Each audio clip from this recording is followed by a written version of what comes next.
Good Friday afternoon to you. It's 4 o'clock. Time for Sports4CLE. Thanks for joining us. Hope your weekend is off to a great start.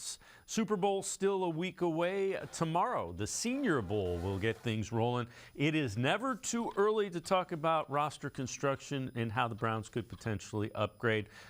This week, Pro Football Focus came out with some contract likelihood, some parameters for what the free agents will likely be signing. Let's take a look at some of the edge rushers that could be on the Browns' radar. Marcus Davenport, guy we've heard a lot about. 1 year, $12 million is what they put his contract range to be, $10 million guaranteed. Arden Key, young guy from the Jaguars, 2 years, $18.5 million, $11.5 guaranteed. Yannick Ngakoue, 2 years, $25 million. So $12.5 million a year, 20 guaranteed. Lorenzo Carter, 2 years, $12 million, 6.75 guaranteed. Browns have to upgrade both the edge and the interior. Let's welcome in G. Bush, host of 92.3 The Fans, The Barbershop, as well as co-host of the Ultimate Cleveland Sports Show. So, G. Bush, see the numbers. Those aren't locked in stone, but they give you a pretty good idea. When you look at edge rushers, who do you like? Do you like a combination of them? We need multiple guys. That line has to get a lot better. Yeah, there's a lot of different things that when you look at this list of individuals, you know, the Browns need a little bit of everything. They need pass rushers. They need guys that can get after the quarterback. They need guys that can stop the run.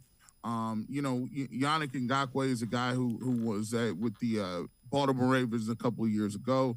You know, Marcus Davenport is a guy that, you know, I like. Arden Key isn't a bad guy. And, you know, for me, I think the Browns have to come away looking at a couple things. They have to figure out which way they want to actually go about building this defensive line because, you know, the guys like a Daron Payne, you know, they're saying that he's worth, we're looking to get 4 years, $80 million.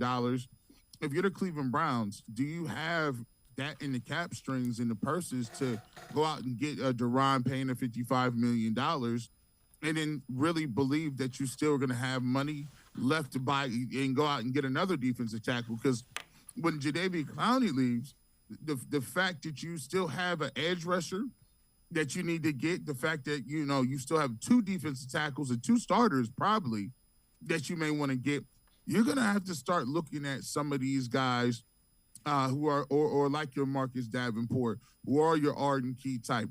Yannick Ngakoue is even $20 million guaranteed. You're looking at that being, you know, almost double what you were paying to Jadeveon Clowney. Clowney was getting, you know, 12 to 14 and depending on what your incentives are. So even you're looking at him and he wants 2 years, you're going to be competing against other guys and other individuals to try to get a guy like that. So you got to look at it with the Browns. I think you're going to be looking at the 1 year Marcus Davenport, or if you can get an Arden Key, guys that are on the cheap a little bit like that, guys that are individuals who are going to be able to fill a couple of holes. You'll still have a little bit of money. You'll still have a little bit left over in terms of possibly going to get another defensive tackle.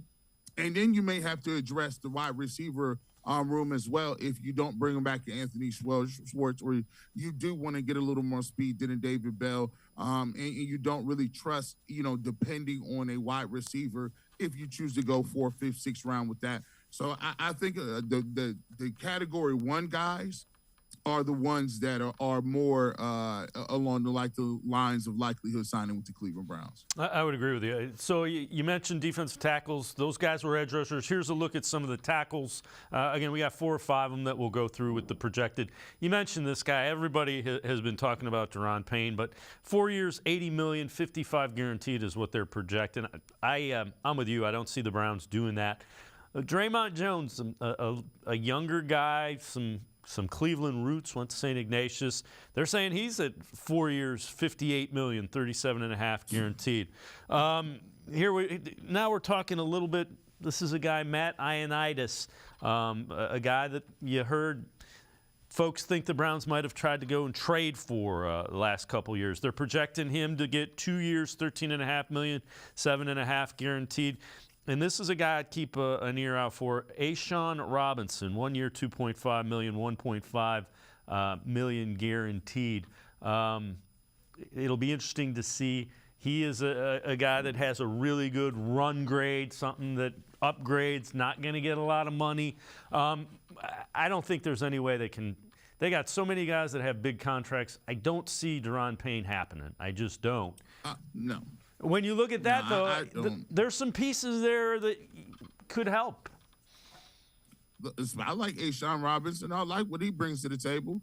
A guy, he's out of Alabama. I love what he brings to the table as far as his aggressiveness. He can stop the run, and he's right in that price range. He's right where I want to look at in terms of making my hay. I want to get guys where I could say he's shown some stuff on tape. He's played under a few systems. I feel like if I'm Schwartz, Jim Schwartz, I could come in and clean up a lot of things. I think I could coach a couple guys up. I think I could get a couple guys to play over their head a little bit. And those are the things that I'm going to be looking to do. And it's the things that Cleveland Browns have to look at doing. When you have not only an edge rusher, we like Alex Wright, but are you comfortable going in this season with him as a starter? We like Isaiah Thomas. Are you comfortable as him coming in as your nickel rusher and kind of those two guys splitting snaps and seeing who is going to come out with a camp battle as your starting defensive end opposite of Myles Garrett? I don't think that's the caliber of player that you can afford to go into the season with. I like your talent. I like what you can do, but you need somebody else to bolster that over there. And especially in the middle, when you have, I wouldn't even say the worst defensive tackles in the league. I would say you're historically all-time bad. I mean, there's statistics that say the Cleveland Browns were one of the worst fronts of all time when it comes to stopping and running your defensive middle defensive line. I like him. I like guys that look for some of those bargains because that's what you're going to be looking at. I think sometimes the cap went up a couple million, 16 million, I think, and people got excited and, cap always goes up. But, just to put it in perspective, you could have all of your offensive linemen next year making over $10 million. So put that in perspective of where you are cap-wise, and Deshaun Watson's money is coming down the pipeline as well. Yep, without question. They're going to have to find some ways to make that work. This is kind of interesting as well. So this comes from Jack Duffin, Orange and Brown Report. Always some really insightful stuff. Very good with the salary cap. Browns have 3 really good outside corners in Ward Newsome and Martin Emerson. Take a look at the slot passer ratings from 2022. Newsome struggled. They tried to move him inside. Passer rating against him, 93.1. Jonathan Jones is a free agent from the Patriots. His passer rating against, about half of what Newsome's was. So he was that good. He's projected to make $5.5 million, can play inside and outside. So you draw the logical conclusion, trading an outside corner for a talented player and signing Jones for the slot, it's a good move. It makes sense. And I know people are in love with Greg Newsome because he's a good player. But Martin Emerson's a good player. Denzel Ward's a good player. And all 3 of them play the same position, basically. Yeah, see, they are in a position where, and Greg Newsome has already come out and said, I don't want to play the slot. He's come out and said, I would like to be an outside corner. And you look at him, I mean, he's a first-round pick. Sometimes people have a confusion about what's going on. Well, listen, he's a first-round pick. And if you're a first-round pick, you want to be on trajectory to be getting a big-time contract after your rookie deal. You got Denzel Ward, and Denzel Ward, you know what he did? He got the deal, right? He's a $100 million guy. So you don't put 100 million guys in the slot. That just don't happen. That's not the way it works. However, they did not expect Martin Emerson to frankly come out and to most be their second best defensive player. To me, it was Jadeveon Clowney, he was not the second best player. Myles Garrett, my man, was the best player. But right after him, I think Martin Emerson was the second best player all year. And so when you have him come out and you have him go out the outside, he's a 3rd-round pick. Newsome is looking around like, it's harder to play in the slot. Slot corners don't make that amount of money. I can't jam anybody. I can't be physical. I got to play in space. I got to run through crossers. and I got to be physical in the run game. This ain't for me. I want to be out there. That's where the money is. So the Browns, but here's the thing. It's a catch-22. You can never have enough corners. So the Browns got 3 good outside corners. I would be all for bringing in another slot corner who's going to be, stingy and do all those things, the dirty work I kind of said before.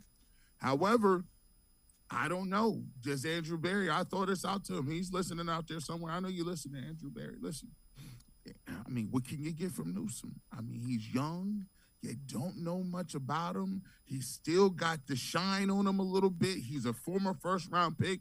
And there's guys out there that are willing to pay corner caliber guys. But can you get for him to make your team a little bit better? Yeah, I'm with you. If you can get an elite wide receiver, edge, even D tackle, fill one of the things. Because the other thing is, they've shown they know how to identify corners in the draft. Andrew Berry's been pretty good at that. Along those lines, a guy, Greedy Newsome, should he stay or should he go? That's dogs by nature. Stay. He knows defense, has an understanding of the team around him, has natural talent, needs to be coached more consistently, could be a safe player to have as a backup. Go. Greedy has the talent, but has lapses on the field, has battled injury. Other thing is he is not a slot corner. Browns already have a glut of outside corners, M.J. Emerson, Denzel Ward, and Greg Newsome. Greedy was a second-round pick, so he doesn't have that fifth-year option. He is technically a free agent. I don't think they're going to re-sign him. I just don't. No. Unfortunate because I was really excited when Greedy came in here out of LSU.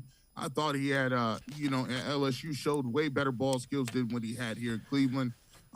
He just could, and plus the injury he has, the injury, and I give it to, I kind of put it in perspective. I have a neck injury where I have a herniated disc, and it's not something, there's some days I could wake up and my left arm just is not doing as well as it should. Some days I'll wake up and I'm like, wow, man, that's kind of, I don't know if I got the feeling in that. I don't know if I got the power in that. But that's fine for me. All I got to do is turn the microphone on. Greedy Williams got to go out there and jam guys. He got to reach his hands over his head to attempt to high point footballs, to catch interceptions and to knock the ball down. He needs to be able to do a lot of things. And health-wise, there's a question mark. Then I think the article does a really good job of showing that he needs work too. When you, as a young player, miss a bunch of the time when you're in the training room trying to get back right, trying to get back on the field, that's just you getting back. That is not actually elevating your game. That's not you working on your game. So you're missing time on the field, you're missing reps, you're missing all of that. And because you've missed so much time, you end up having things happen when you're trying to rush back. You're trying to make the most of your opportunities and your reps. And then you get soft tissue injuries like hamstrings, pulled groin, pulled hip flexor, calves, those different things, because you don't have the game conditioning, you're not practicing, and plus you're pressing and you're trying to get back into shape, game shape. So unfortunately for Greedy, he has a multitude of things going on wrong for him. He may get another position. He may get another spot somewhere. I think Greedy still has years left. He could be a serviceable corner in a rotation somewhere for another team. I definitely think he's still an NFL roster type guy. I just think it's not going to be here with the Browns. Yeah, I would agree with you. That's a place the Browns are deep at, without question. All right, before we go to break, let's head to the voicemail of Truth and Reason.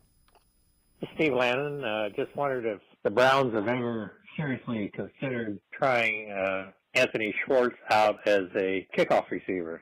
With his speed, I would think it's something they might have looked at, and maybe it didn't work out, but it's just a thought I had. Love the show. Keep up the good work. Thanks. As always, appreciate all of the voicemails. G. Bush, I think in a perfect world, they would have loved to have him as a kick returner, but you got to get him where he's don't give him too much. And, he's had drops in the passing game. You can't really put a guy like that back deep fielding things that are wobbling around end over end. So he's got to focus. He's got to become a receiver that can threaten the defense before they do anything. Yeah, and I think the Browns, now that I look back at it, in hindsight, they could have did a little better job of making sure he's in a position to affect the football game. Go back and watch his highlight tape at Auburn. He's a guy who was touted as a track guy, that was his strong suit. And watch what they did. They ran a version of the Gus Malzahn read option type thing where they had a lot of receivers that played receiver/running backs. And he was a guy that was taking pretty much reverses, jet sweeps, things like that. I think one of the things that they really need to do is I wouldn't even use him as a receiver. I don't think he is a natural catcher of the football.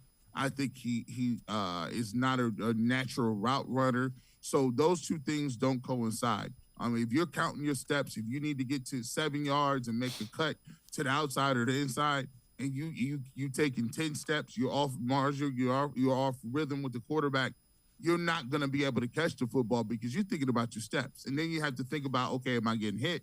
Then you're thinking about, okay, well, now I'm going to catch the ball. I think all those things were a little bit too much. I think, to me, he's better suited as a running back type guy. Somebody who's you could put in the backfield on third down, someone where now, hey, if it's third and you could throw a halfback screen to him, all you got to do is catch the screen. Somebody you can run in jet on orbit motion, somebody who can run those reverses, and maybe you could just give it to him on a quick hitting play and he can run the ball. And then all he has to do is read open field, read blockers, and hold on to the football and don't fumble. I think he's more suited for that. That's the role he should use. I don't think he's ever going to be what I would call a traditional get off press man coverage, jam receiver, catch balls down the field over outstretched DBs. That's not his game. I think he's more suited for a undersized running back, sort of the way Kansas City does it. You see a little bit with Philadelphia as well.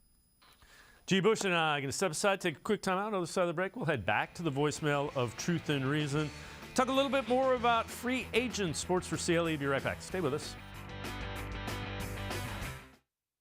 The Ohio Lottery Partners in Education program recognizes role model students and teachers from across Ohio. Nominations can now be done completely online. To nominate a deserving teacher or student, go to ohiolottery.com. In the About section, find Partners in Education. There you will find links to the nomination forms. Students kindergarten through 12th grade can be academic all-stars. Teachers can be honored as a Teacher of the Month. The Ohio Lottery Partners in Education, where stars shine.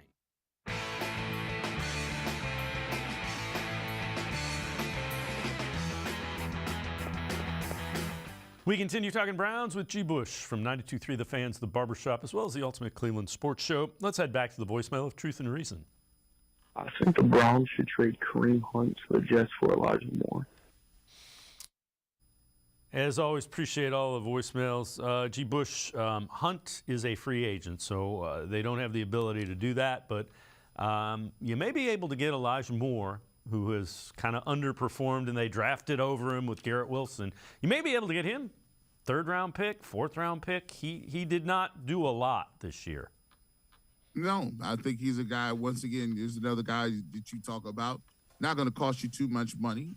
Is a guy who's shown some stuff in the league. It's an individual who, has something to prove, and you could get him on the skinny. I think there's a couple of people that I think Browns fans need to, wrap their heads around. I love what Kareem Hunt brought to this team. But the Cleveland Browns made it evident in the way they used him this year and the way they've used him in the past that he was not going to be a long-term viable answer for them to keep on his team. Kareem Hunt wants to be, paid. Kareem Hunt wants to be, get one more bite at the apple. You look at it, unfortunately, because of the way it ended in Kansas City, he was never going to make the amount of money he was going to be able to make. That's just part of the game. As a running back, you have to be a younger running back. You have to be lucky. You have to stay injury free. You got to kind of have to actually split carries in college and splitting in the pros. And you need to be dynamic. You need to be able to catch the football. There needs to be a lot of things that happen for you to get a big time contract. There's only a couple people to get them. Christian McCaffrey, a guy, said obviously Nick Chubb, Derrick Henry, some of those guys. But for the most part, running backs are some places where you can find it, a dime a dozen. And Kareem Hunt, the writing was on the wall. They're not gonna, bring him back. The way they used him said they weren't, looking to move in that direction. So, him and Greedy Williams. There's a couple obvious guys that probably will no longer be back. And you just have to realize that, hey, move along and try to find somebody else that fits what this offense is going to do. I think they'll be fine at running back behind what they have right now. I like Jerome Ford. I like, he'll be fine. And who knows what you'll get coming out. You might get a back that you don't even know who the heck they are, but they come out in 7th-round pick, and they're great too. I think Elijah Moore is on their radar, and I would like to bring him in if they could possibly do that. All right, another free agent that you hear talked about relation to the Browns, Jesse Bates from the Bengals. Bengals are going to have to pay Joe Burrow. They're going to have to pay Jamar Chase. They have some big-time guys that are coming up for contract extensions in the upcoming years. James Rapine, who does the Locked On Bengals podcast, talking about why Bates could end up in Cleveland. His agent, you mentioned him, David Mulligetta. Mm-hmm. He's Deshaun Watson's agent. And T. Higgins' agent. Yeah, but thank goodness T. Higgins is under contract. Mm-hmm. Deshaun Watson is on what team? The Cleveland Browns. The Cleveland Browns are on the hunt for what right now? Help on defense. They fired their defensive coordinator. I'm not sure if they've hired one yet. I don't know. I know they're going to have cap space. There's a relationship there already. Would not shock me at all if the Browns are in on Jesse Bates in a month, in on him at the combine, right? Mm-hmm. And already talking to Mulligetta about that because they have an in. They've negotiated with him in the past. That's how these relationships work. So that would not shock me if that's the case and the Browns are a suitor for Jesse Bates in free agency. Gotta like he's connecting the dots for us, and that if they move off of John Johnson, they're gonna have to find somebody like Jesse Bates. Yeah, shout out to James Rapine, my old co-worker at the Fan, fellow Locked On podcast member. We do the Locked On Browns, and we appreciate if you gonna sign that up for me, Mr. Rapine. We'll take him. Because John Johnson, we could save about roughly $10 million in cap space with Mr. John Johnson if we move on from him. And what better way to bring in somebody like Jesse Bates, who knows the T. Higgins of the world, knows the Tyler Boyds of the world, played against Joe Burrow, knows Jamar Chase, and has played on a solid defense for the last couple of years of the Bengals. I was really impressed by the way the Bengals play against Kansas City. I love the opportunistic nature of what they do. The Bengals don't have super studs, but what the Bengals do is they don't miss tackles. The Bengals are super solid. They got a lot of tier guys that make plays, and that would be a big-time move for the Browns because that would solidify me. I could do kill two birds with one stone. I can move on from a player that I think is underperformed and save some cap space and bring in a guy who's been to a Super Bowl, who's been a captain on that team, who's been in the playoffs playing in those wars and battles, and can bring a lot of say-so, a lot of cachet to a Browns defense that, frankly, was void of leadership. So, James Rapine, listen, man, I appreciate it. If you got some inside information, I'm all ears for that. I'll take it. And the other thing is you lessen and you hurt an opponent. You hurt Cincinnati's defense by taking them off. There's not a downside to that if you can make it work financially. G. Bush, as always, man, great stuff. Appreciate the time and the insight. Thanks very much. I appreciate you. All right, G. Bush, make sure you check him out. 92.3 The Fans, The Barbershop, 8 until noon on Saturdays. You can also catch him Monday through Friday, 11 to 1, co-host of the Ultimate Cleveland Sports Show. We talked a little bit earlier about some free agent edge rushers coming up. We are going to break down in our film breakdown segment, Lance Reisland talking some free agent edge rushers the Browns might look at. Sports4CLE, will be right back. Stay with us. The Ohio Lottery Partners in Education program recognizes role model students and teachers from across Ohio. Nominations can now be done completely online. To nominate a deserving teacher or student, go to ohiolottery.com. In the About section, find Partners in Education. There you will find links to the nomination forms. Students kindergarten through 12th grade can be academic all-stars. Teachers can be honored as a Teacher of the Month. The Ohio Lottery Partners in Education, where stars shine. The Greater Cleveland Sports Hall of Fame celebrates the star athletes and notable sports figures who were born or have made their home in Greater Cleveland. It tells the story of discipline, commitment, perseverance, sportsmanship, and excellence in achievement. It encourages and inspires those who believe in sport and its direct impact on the well-being of our community. Go to clevelandsportshall.com or follow us on Twitter at GCLE Sports HOF for more details.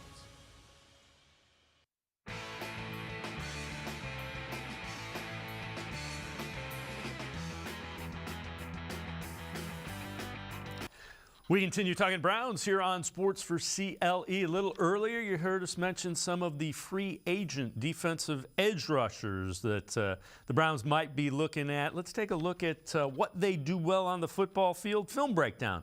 Whenever we do that, we welcome in Lance Reisland, our film breakdown guy from the Plain Dealer as well as cleveland.com. Lance, it's pretty safe to assume the Browns are going to go out and get a couple of guys that can rush the passer from the edge, just based on what Jim Schwartz's defenses do historically.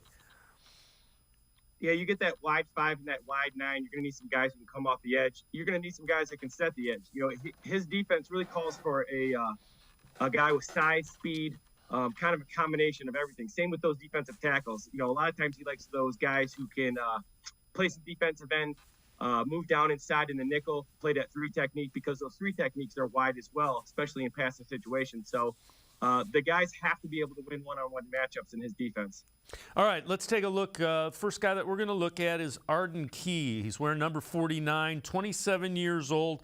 Projected contract 2 years, $18.5 million. So not a big-ticket guy. What do you see? Again, number 49 here for Jacksonville.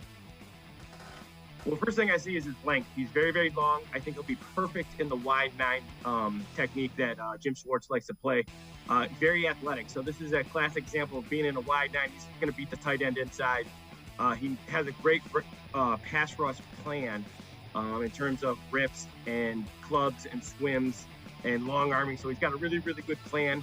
What I like about him most, though, is he plays with a great motor. He's got an attitude. He plays with a little bit of nastiness. Kind of represents kind of what Jim Schwartz likes in the defensive end. All right. Again, another guy that we have heard attached to the Browns in years past that is now a free agent is Yannick Ngakoue. And he is a guy, 28 years old. They project him to sign a 2-year, $25 million contract, $20 million of it guaranteed. So a smaller deal for an extra year than what they were paying Jadeveon Clowney. What do you see with Ngakoue? Well, another guy, all these guys, very violent with their hands. Another guy plays with a great motor. You know, really productive in his career. He's got 65 career sacks.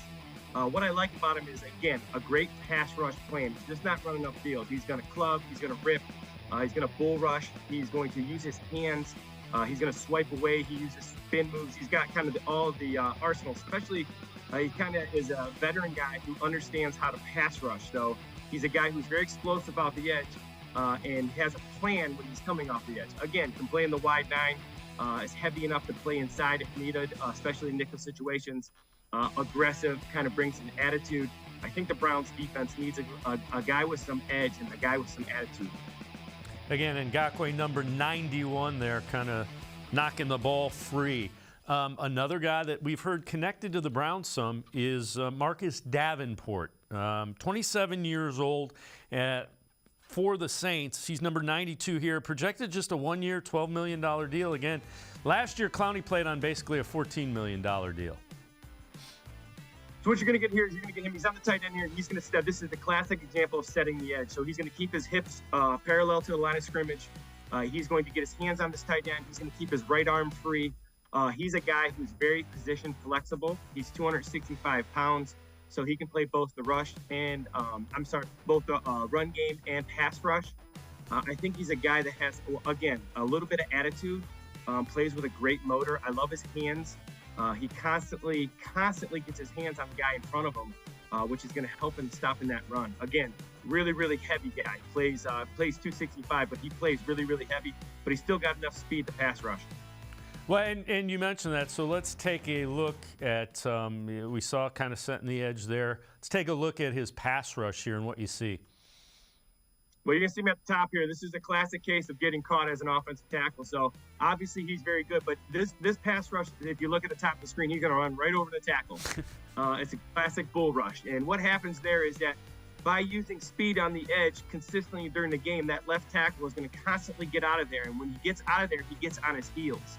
So as the defensive end sees that, he's going to now change his pass rush and go from an edge rusher to a bull rush. And this is a classic case of catching this tackle on his heels. He plays with great leverage, gets his hands inside. Again, he's a pretty nasty guy. He plays angry, really like his mentality when he plays, constant motor. And you can see right here, he's a pretty strong guy. Looks like he would fit that scheme for Jim Schwartz as well. Yeah, and this is a classic case right here where he's lining up wide. He plays in both a 2-point stance and a 3-point stance. And this is a classic case. This tackle, watching this game, this tackle have been beaten a number of times around the edge. So the only way to kind of combat that is to really get out of there. And when you really get out of there, sometimes you open that gate and you get on your heels, and then you're beat. All right, another free agent that the Browns could potentially look at is Dwayne Smoot. He's 27 years old for the Jaguars, number 91 in this video. Well, what he does really, really well. Again, he's a guy who's 265 plus pounds. He's a big guy, so you're gonna see him right here. He can play on the end. He can also play at the 3 technique. And some of these guys, I think, would be a great fit next to Myles Garrett in a nickel situation. So you have Smoot or one of these guys in a wide 3, and then Garrett in a wide 9 or a wide 5, depending if it's a tackle or a tight end. And then you're going to see Schwartz walk up those linebackers, which is going to make that center stay. And so you're going to have one-on-one matchups with both the guard and the tackle with both of those defensive guys. So you can see 2 defensive ends to the side. What I really like about Smoot is that he works to an angle. He works to the side. So one thing we like to do is you don't want to take those big offensive linemen head on. You want to get on an edge and you want to split their body in half. And he does a great job of getting on the edge of this tackle and then just closing the gap. And he's able to close the gap because he's so heavy. Really good player. Again, great attitude. Works his hands very well. Good swipe move here. Gets his hands across. Very good play. Another guy that the Browns might look at is a free agent edge rusher, 28 years old, Morgan Fox, currently with the Chargers, or played last year with the Chargers, number 97, and he's a big guy in this video as well. Yeah, another guy, 6'3", he pushes 280, and what I like about him is that another guy who play in at that 3 technique. And I think a lot of these guys got to be able to play multiple positions on that defensive line because they have different kind of assignments than a normal 3 technique. So I like Morgan because he can play at a traditional 3 technique on 1st and 2nd down and stop the run. He's very good with his hands, very violent with his hands. He gets off the ball very, very well. He plays with an attitude, but then he can move out to a wide 3 or even a wide 5 or wide 9 on the other side away from Garrett. So he can play across the defensive line, gives you great flexibility. Again, a guy who you get a lot of bang for your buck with this guy in terms of positions he can play. The other thing about him, he had, again, we're seeing video with him with the Rams. Last year, he did have 6.5 sacks, 10 quarterback hits.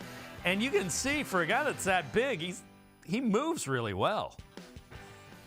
Yeah, and all these guys that I like are guys that have produced. They produce sacks, they produce quarterback hits. And a lot of times for me, it's not the sacks, because sacks are hard to get in the NFL. Those quarterbacks get rid of the ball in under 2.8 was always my gold rule for my quarterback, to get rid of the ball in 2.8. So these quarterbacks do a great job of checking it down. You've got to get him off his spot, and you've got to get QB hits. And for me, QB hits are as important, if not more important, than sacks, because you're disrupting timing. All these guys do a really good job at it. They're also all very tall, so they do a good job in the quick game of getting their hands up. They do a good job of anchoring in there when they get moved down inside because of their size. So not only the edge rushers, but they can anchor in there if they get moved down inside. Very flexible guys, guys who can play across the line of scrimmage. When you look at what the Browns need as far as linemen, edge rushers, tackles, I would expect there's going to be a pretty significant shuffle and change, just because they're asking these guys to do things very differently than they were asked to do in the previous defensive scheme. Well, the guy who really intrigues me moving forward is Taven Bryan. Taven Bryan is a guy who fits this scheme very well. He's not a 3 technique who's going to anchor in there. But he's a guy who can move outside, play some 5, play some 9. He did a little bit this year. He's a guy who can play a wide 3 to jump in that gap. He's a gap penetrator that you and I have talked about for months. So I'm interested to see he can make a really, really big jump in terms of production just because of the scheme he's going to be in. He's going to be, I would assume he's going to be next to Myles Garrett if they don't trade for somebody. But that's where he's going to find success, especially if they can get somebody who has a kind of a history of rushing the passer and having success. Then Taven Bryan should get some one-on-one matchups away from those two. So I look for Taven Bryan to be pretty productive, or at least have a chance to be productive in this new scheme. Yeah, and again, it's Jim Schwartz likes to have a lot more rotation. He likes to play 6, 7 guys, 7, 8 guys, really. So I would expect the Browns to try to do that as well. That's what you expect from that defensive system. Well, and the Browns have really struggled. Obviously, we've talked about stopping the run, and Jim Schwartz looks at it a little bit differently. He doesn't necessarily always want those guys to anchor in, but you're right. He wants guys who play with high motors, jumping gaps. The guys they have now fit his scheme a little bit better in terms of being 1-gap penetrators and not so much 2-gap guys. But I will say this: regardless of scheme, those guys have to be heavier. They have to take on double teams well, because at some point in time, regardless of what they're seeing offensively, a team is going to line up in 21 personnel or 12 personnel and 13 personnel, and they're going to run the ball right at the Browns. And for Schwartz to be successful, for all defense coordinators to be successful, they got to get in that 3rd and medium to 3rd and long. And if you're not successful on first and second down, you can't get to those situations. So again, the Browns have to be better just on that base, stopping the double teams, stopping those block backs, stopping the gap penetration, stopping the inside zone doubles. I look for a big change this year with those guys. Lance Reisland, as always, great stuff. I appreciate the time and the insight. Thanks very much. As always, thanks for having me. Lance Reisland, always really good film breakdown stuff. Make sure you check him out. Pages of the Plain Dealer as well as cleveland.com. We're going to step aside, take a quick time out. We continue talking Browns. Brad Ward from the Orange and Brown Report. Straight ahead, Sports4CLE will be right back.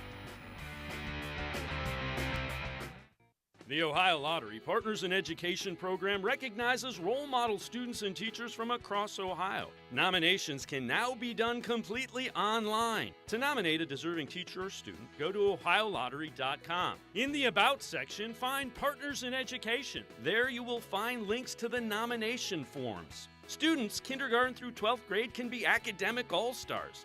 Teachers can be honored as a Teacher of the Month. The Ohio Lottery Partners in Education, where stars shine.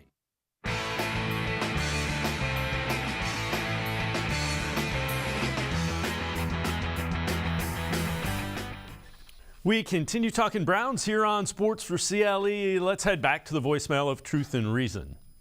This is Mandela Moore calling in again. And I know we need wide receivers and all that, but what if we really need a wide receivers coach? We don't tend to ever develop wide receivers the right way, ever. And it's quite annoying, but I was wondering what y'all think about that. Thanks for taking my call. As always, appreciate all of the voicemails. Let's welcome in Brad Ward from the Orange and Brown Report, as well as the All Eyez on Cleveland podcast. Brad, they haven't – I think there's 2 parts to that.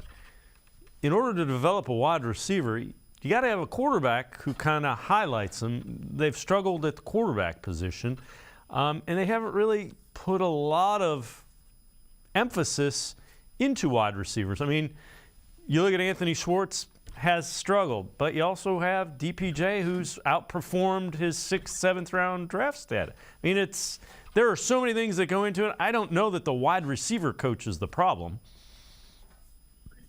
Yeah, generally when you look at their wide receivers coach, Chad O'Shea, I mean, he is looked upon around the NFL as a pretty highly regarded guy. I would say the struggles of their draft picks, with the exception of DPJ. So if we're talking about David Bell kind of underperforming in his rookie year and Anthony Schwartz not working out, Dave, I would think, to me, those are kind of, listen, David Bell, you need more time before you can really evaluate him. But with Schwartz, like, that's kind of a miss, right? Like, in the draft process. Like, I can't really attribute that to not developing Schwartz well enough. He just hasn't been the guy they thought they were getting when they drafted him. I look at those as more of draft misses than inability to, bring them along or develop them as wide receivers, because I think Chad does a really good job.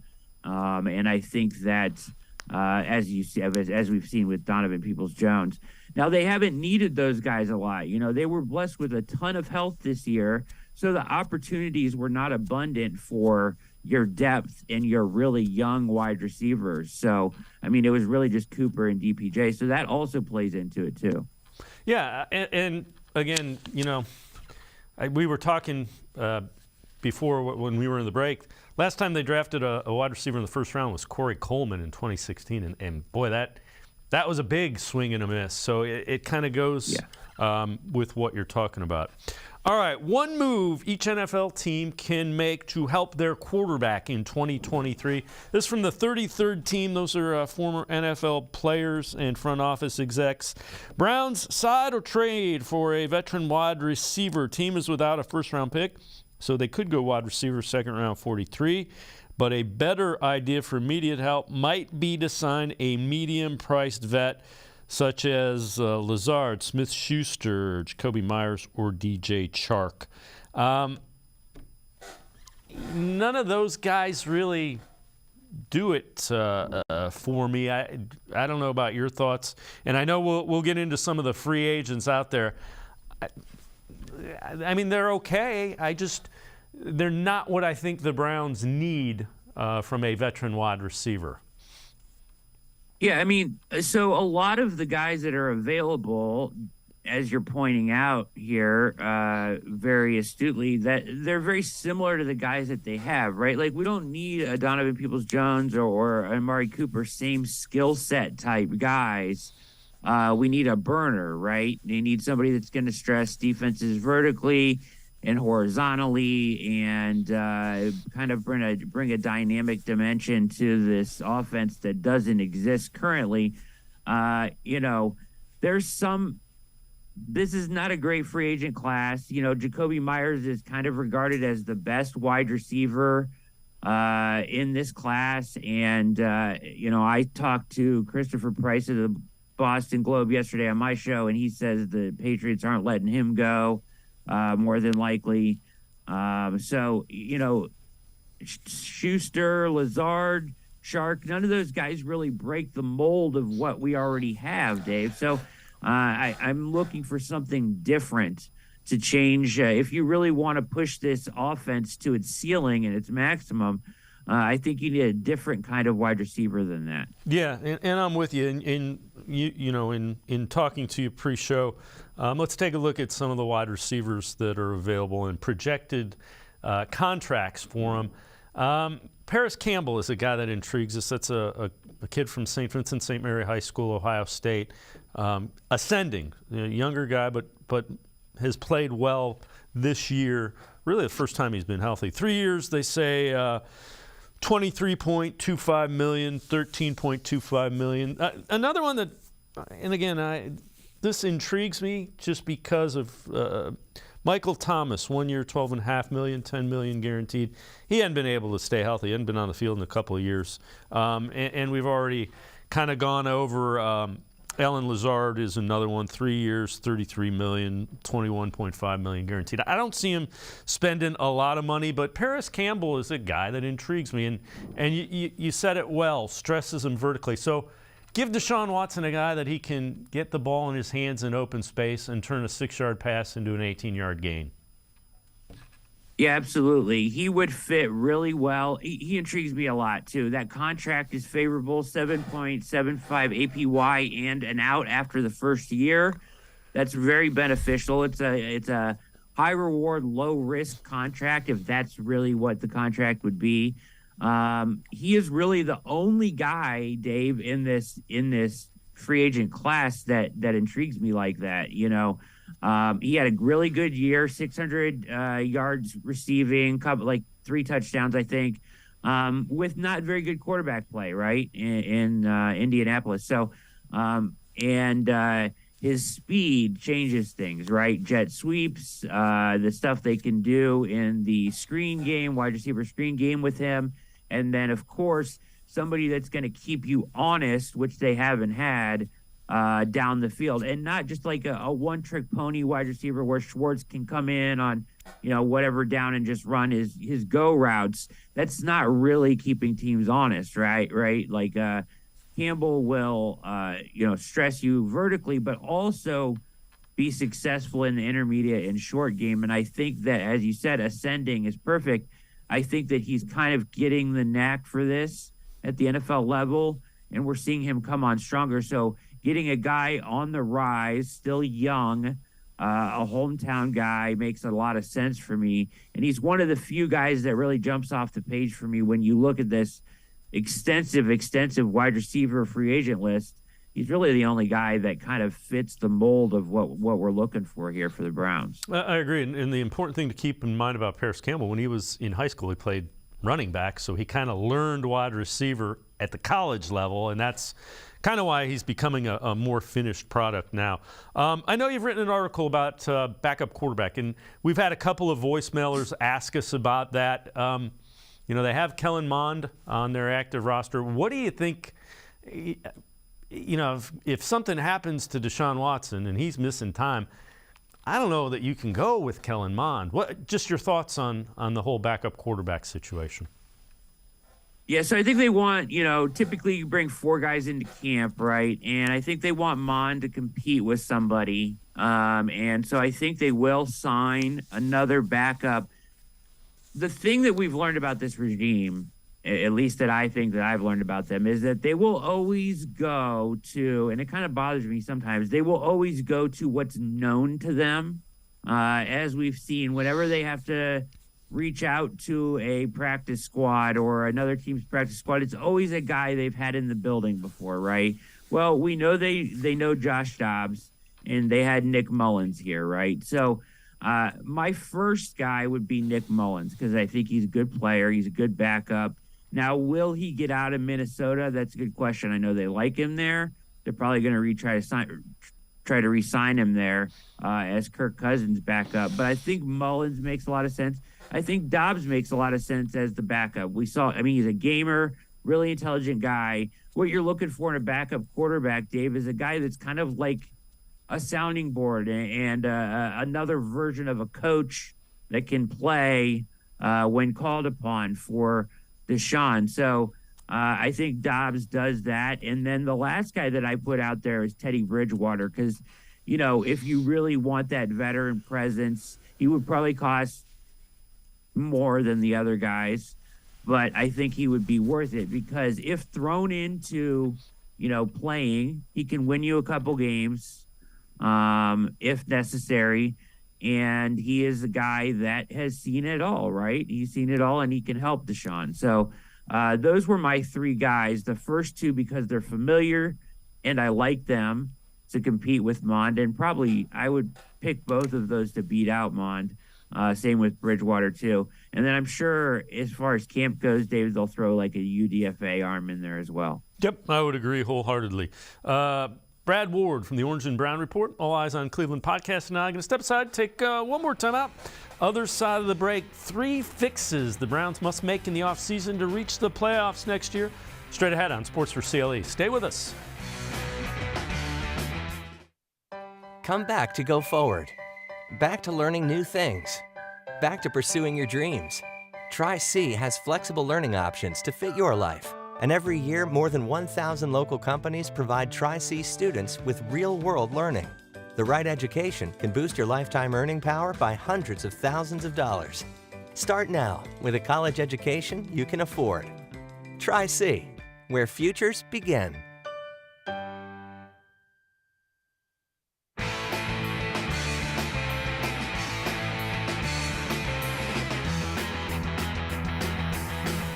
We continue talking Browns with Brad Ward from the Orange and Brown Report and the All Eyes on Cleveland podcast. This is from Clutch Points. 3 major fixes the Browns must make this offseason to reach the playoffs in 2023. Number 3, that defense.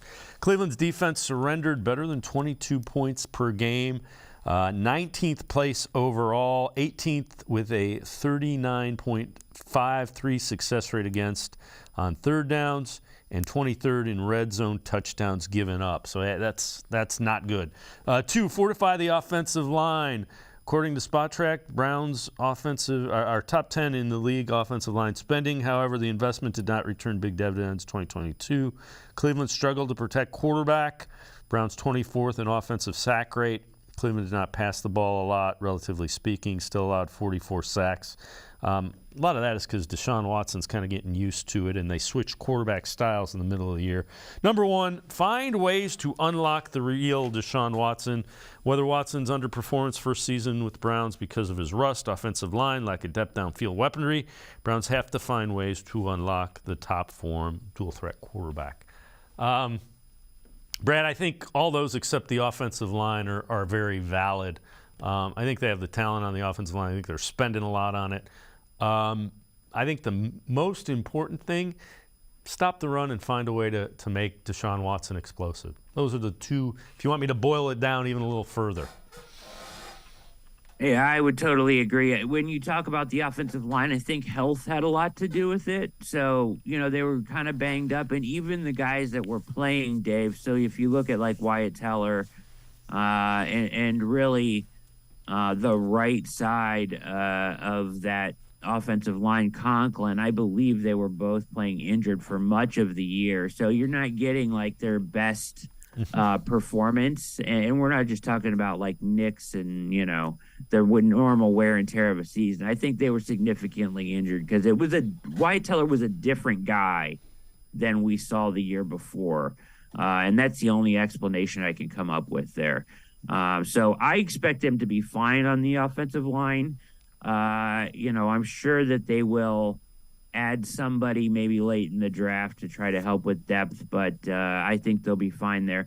As far as the defensive tackle room, that's point, 1A, right, for them. And, a lot of people want to talk about like Daron Payne and guys like that, but, those guys are going to cost $20 million, Dave.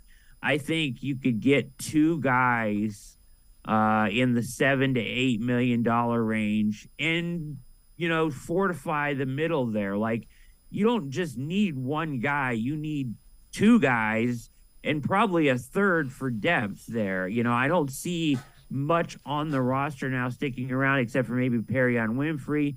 I don't know what Schwartz can do with Elliott and Brian, you know what I mean? Brian. So maybe he can turn Elliott into something, but I doubt that it's more than anything than a Yep, I would agree with you wholeheartedly. We want to thank Brad Ward from the Orange and Brown Report, as well as the All Eyez on Cleveland podcast. So, Brad, do you think this becomes an offensive? The defense just has to get back to being acceptable. If they're in the top half of the league, we're fine.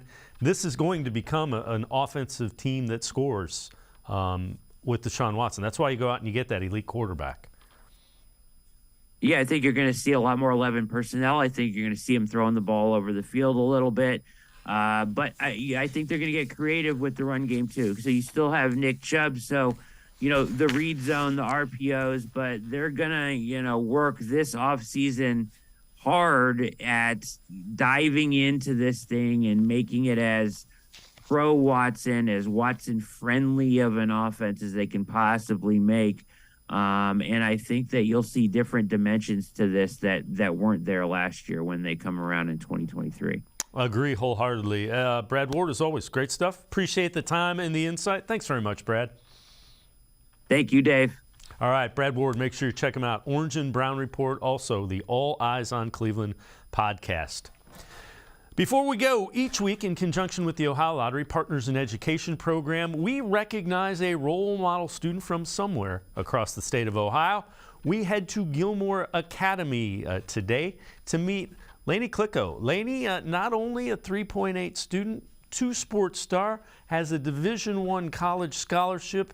The Ohio Lottery Partners in Education program is proud to salute Lainey Klicko, this week's Shining Star.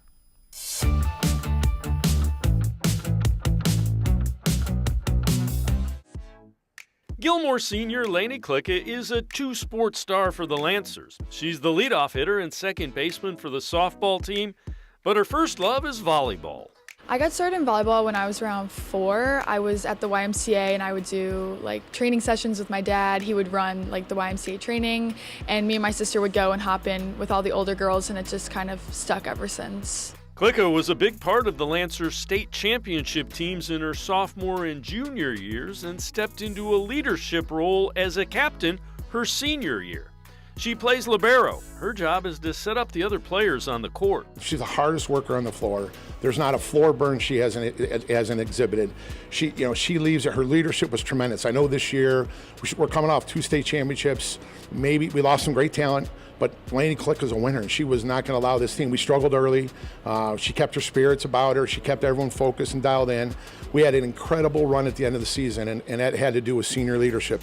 And Lainey Klicka was, the huge part of that. And she just leads by example. The game moves fast, and you're getting the ball all the time, especially liberos. You're touching the ball like every play, and you have a really important job that you have to do every single play.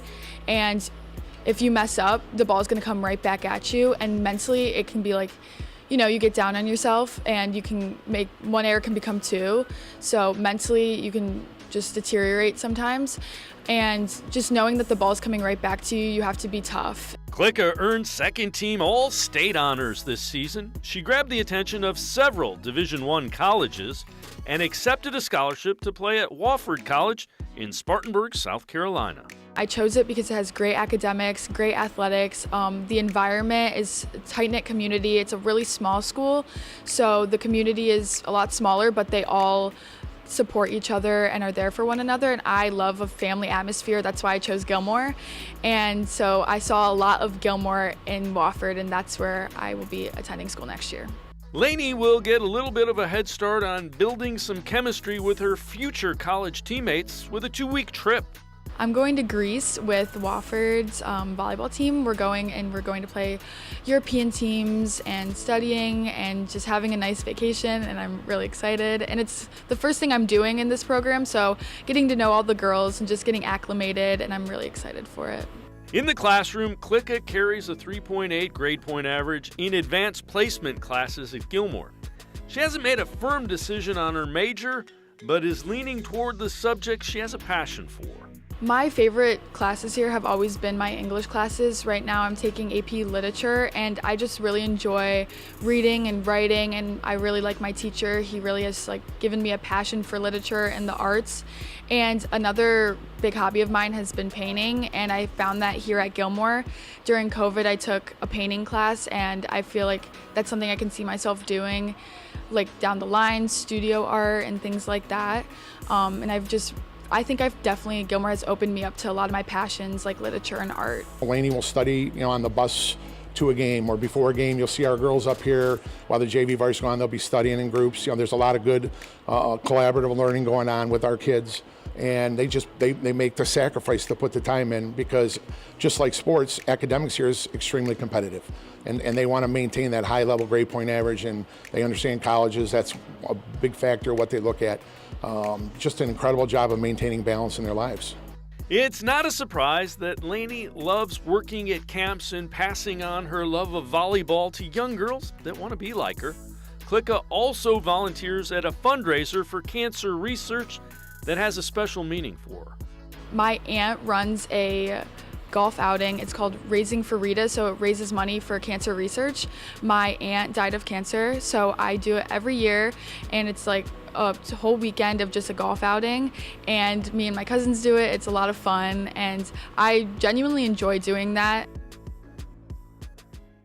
If you know a student who deserves recognition, we want to hear about them, and you can nominate them completely online. Go to OhioLottery.com, find the About section.